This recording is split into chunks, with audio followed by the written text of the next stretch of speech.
Hey LinkedIn. So something very interesting is happening in the coaching industry. But before I tell you that, let me tell you a little story to give you some context. Back in 1950s, I think this was US. There was a massively successful entrepreneur in the US. He used to run a chain of shoe stores for women. And one fine day, a journalist walked up to him and he said, "What's the mantra for your success?" Trying to understand what really led to all the success that he went through. He practically went from selling shoes at the pavement to actually building hundreds of stores. And his answer perplexed the journalist a little bit. His answer was two, not three.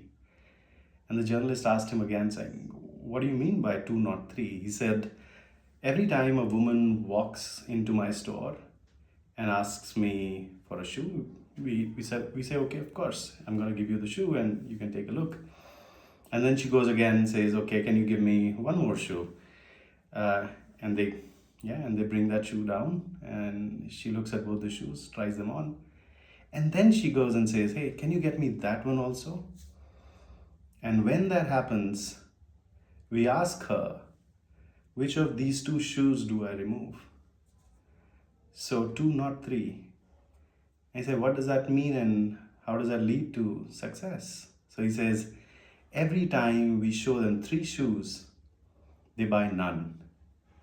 But when we show them two shoes, two pairs of shoes, they buy one." And that's exactly what's happening to the coaching industry. I've been in the edtech industry as well. And when tech happened to education and edtech came into being, this is exactly what the edtech industry went through too.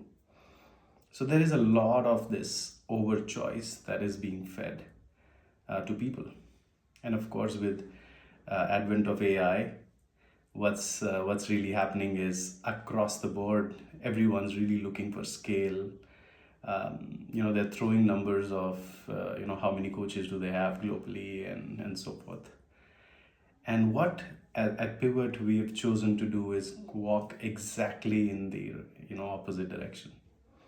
So while the world is saying, "Hey, you've got hundreds of coaches to choose from," what we are going to say is we will do a lot better human-based coach matching. And when the world is saying, "Hey, let's get your people coached by AI," what we're going to say is let's get them coached by humans who really built real businesses, who've solved real problems, and who've coached real humans in the past. So think about it and put your comments.